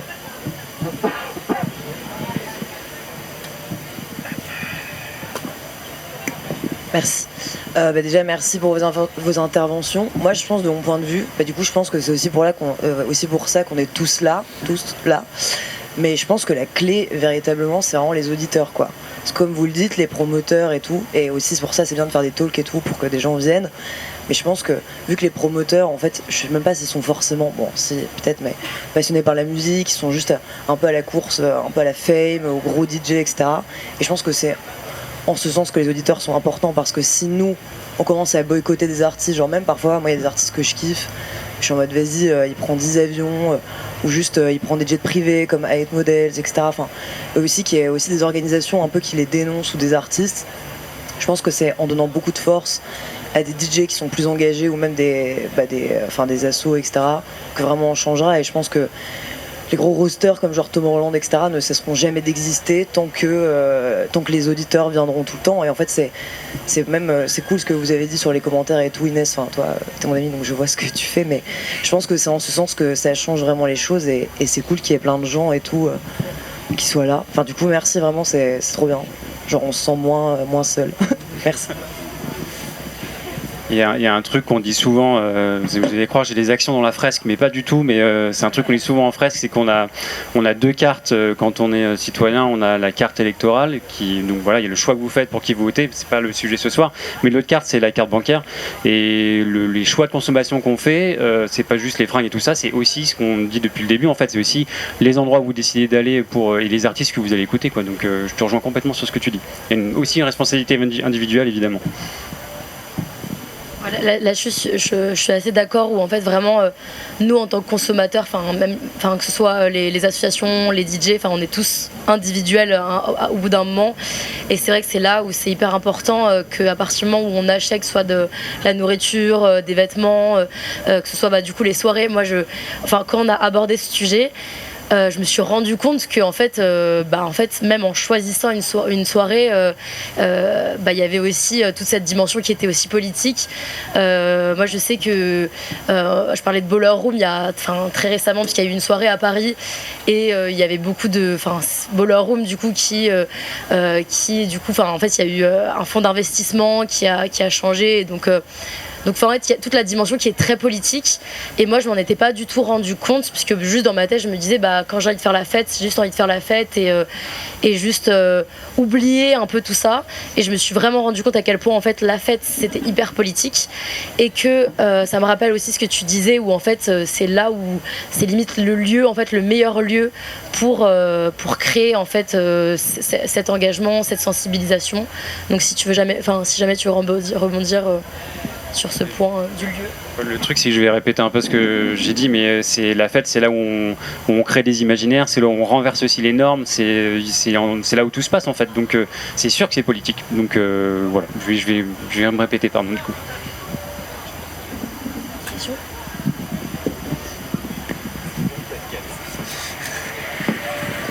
Bonsoir, merci. J'arrive pas à suivre sinon. Comment dire, non, en fait, je suis complètement d'accord avec tout ce qui vient d'être dit. Je pense que vous êtes vraiment. En fait, votre passion, on l'utilise pour nourrir des trucs plus gros que vous. Et vous êtes. Bravo pour tout ce que vous faites. Et je pense qu'il faut pas ça. C'est trop bien. Mais la question que je me pose, en fait, et notamment surtout à Go Green, c'est en mode. Quel imaginaire on délivre aujourd'hui au public? Ça a été un peu évoqué notamment avec la question de poser devant un jet privé, mais c'est surtout quelle est la place de la fête dans nos vies? quel rôle est là, qu'est-ce qu'on y fait. Effectivement, on enfreint beaucoup de choses, mais quels sont les imaginaires festifs qu'on cultive dans ces espaces-là, qu'est-ce qu'on fait émerger à travers ces endroits-là. Et enfin, c'est une question qui est hyper vaste et il faudrait une deuxième conférence pour en parler. Mais c'est peut-être qu'on peut avoir 2 mots là-dessus. Je sais pas comment vous ressentez. Voilà. Merci. Effectivement, c'est assez vaste, je peux essayer d'y répondre. En l'occurrence, c'est intéressant parce que nous, quand on organise cette tournée, finalement, le public, c'est pas forcément un public de fêtards. C'est des gens qui viennent pour la rando vélo et qui... c'est vrai, hein. Et du coup, d'ailleurs, les soirées, on a une soirée en club qui finit à 6h, mais la plupart du temps, les soirées, elles finissent à minuit, voire 2h. On est sur des bars de plage, des choses comme ça. Et à partir de là, du coup, c'est vraiment une bonne ambiance. Ça permet à tout le monde de se retrouver à la fin de la journée après avoir fait du vélo. Mais le gros de l'expérience, ça se passe sur la route et dans les campings, quoi. Limite, c'est ça. Et les pique-niques sur la plage. Donc la fête, c'est un moment qui permet justement de profiter ensemble. C'est un pot d'arrivée un peu finalement. Et on danse, on profite de la musique. Mais c'est un peu particulier dans ce contexte-là, du coup, par rapport à notre tournée à vélo. Maintenant, effectivement, je pense que la fête, ça permet vraiment de véhiculer des messages. Et je pense que ça a cette vocation d'être politique aussi. Nous, le vrai impact que ça va avoir chez les gens sur ce plan-là, notamment sur le volet écologique, ça va être pendant nos tournées à vélo. Autrement, quand on est booké dans un club avec GoGo Green, on est comme des DJ qui sont bookés dans un club et on vient mixer et puis les gens voient que c'est GoGo Green. Et d'ailleurs, on a aussi du coup un label qui s'appelle Triple G et nous, ce qu'on défend aussi, c'est nos valeurs musicales et nos goûts musicaux. Donc quand on vient mixer sous GoGo Green, c'est un peu comme Déborah aime la bagarre. On aimerait que les gens voient aussi les artistes DJ qui ont une sélection à proposer, qui ont un univers à proposer. Et c'est pour ça que ça nous est déjà arrivé d'être bookés par des festivals juste pour venir à vélo, accompagner les festivaliers et festivalières depuis la gare jusqu'au festival à vélo, puis ciao bye bye quoi. Donc on a fait comprendre que la formule c'était on les accompagne à vélo mais on mixe sur le festival. Puis après il y a des festivals qui ont dit ok on vous mixez à 14h à l'arrivée un vendredi. Et on a dit pareil, ça nous intéresse pas. Donc ça faut se faire entendre, ça répond pas forcément à ta question. Je sais pas si j'ai répondu un petit peu à ta question. Un petit peu. En fait, voilà, nous dans le cadre de nos tournées, finalement, les gens se retrouvent le soir et donc c'est un moyen de connecter davantage avec les gens, d'échanger sur leur journée, sur comment ils ont vécu leur expérience.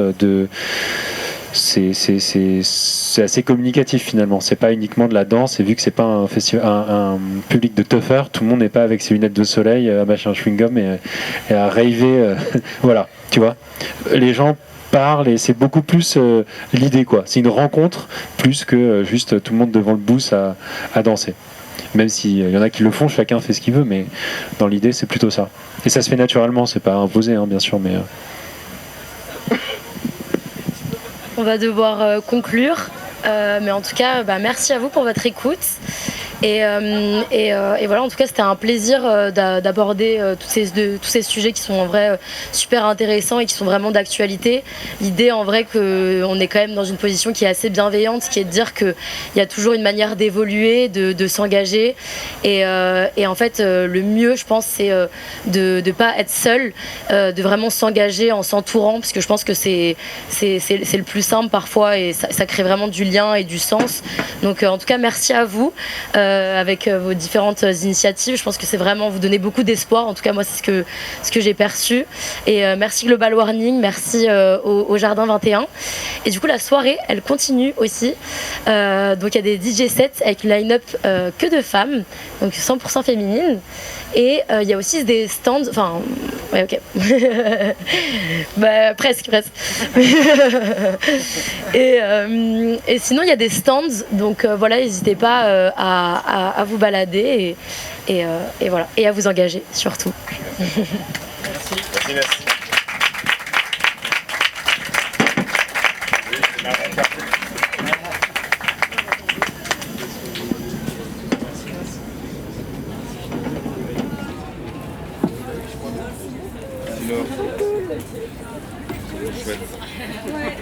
Si vous êtes content,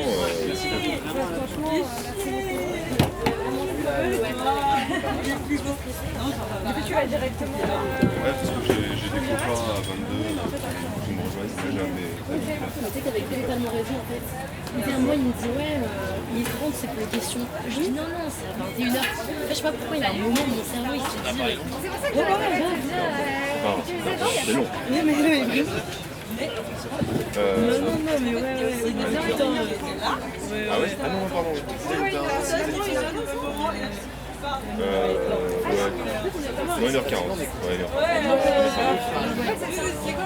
je pense qu'il y avait plein de Après, je trouve que ça arrive dans d'autres sens, parce que ça faisait 1h30. En fait, quand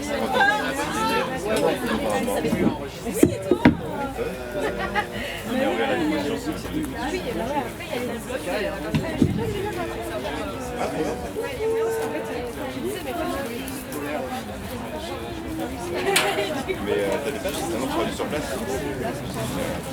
À part si vraiment. Ah bah non. J'ai pas tort. C'est ce soir. C'est 15h10. Oui, je sais. Merci Laure, carrément. On est raté juste sur une table, on va développer. Il y a un truc sur Ah non, mais à quelqu'un a parlé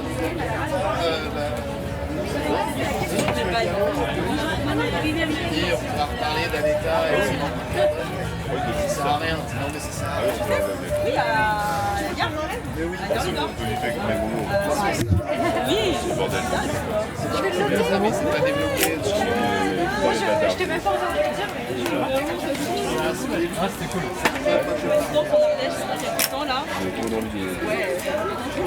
Complètement vidéo également. Directement. Non, on ne sait pas. La chorégraphe, je regarde. vous avez apprécié alors votre posture sur les tables, enfin les chaises hautes comme ça?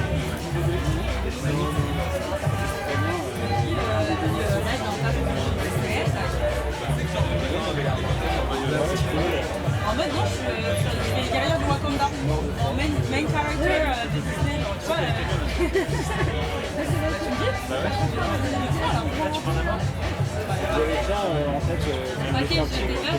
C'est quoi ça? Oui, tu me diras. En fait, vous avez vu le Black Panther dans ma vie?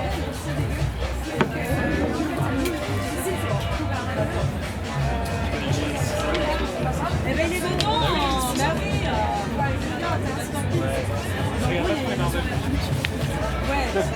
Mais ça parle de l'Afrique, tu vois. C'est vraiment bien sûr.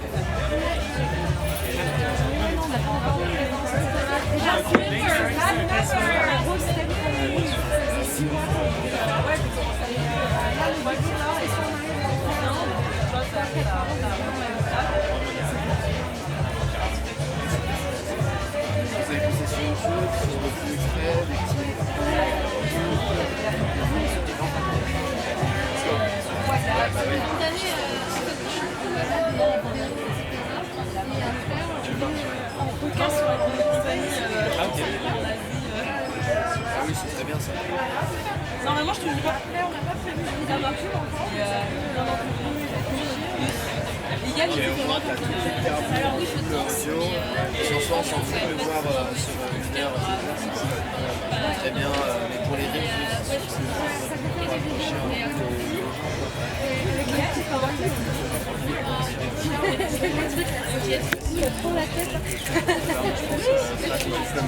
Ah ouais, ils ont investi dans l'enceinte, avant, j'étais pas comme ça. Tu sais que celle-là d'avant c'était la même, mais elle était. Non, elle était pas grosse, comment ça? C'est ça que j'ai mis la dernière fois? Non. Si, on en a une comme ça et on en avait une autre comme ça, mais celle-là était morte et du coup ils ont racheté celle-là. Il y en avait une comme ça, et elle faisait des sièges dans le bureau. Ça donne une image. Elle servait de siège dans le bureau.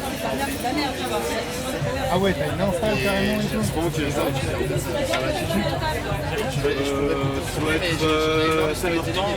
aussi des podcasts. Il y a la montée de l'IA, il va y avoir de plus en plus d'artistes qui sont passionnés, qui racontent des histoires. Moi je pense qu'en tout cas, c'est là, j'ai là-bas. besoin de citer les proches, de ça avec les artistes que j'aime. Il faut que je me ressente en tant qu'artiste aussi, c'est ce que je voudrais voir. C'est du témoignage, du savoir, l'authenticité. Mais c'est pas l'authenticité pour l'authenticité, c'est juste que genre, on a des. Comment dire en tant qu'artiste, on a des du coup, on a un impact de ouf si on le décide. Et en fait, l'impact c'est d'autant plus grand que c'est des vraies choses. Mais plutôt que C'était bien passé ça? mais je me suis trop marré, mais juste je me suis rendu compte. J'ai bien fait de refaire une autre installation électrique parce que je me dis que ça va couper à chaque fois en plein milieu. Je suis un peu paniquée au début, mais merci beaucoup, hein, franchement merci. Ça s'est bien passé, non? C'était cool. Ok.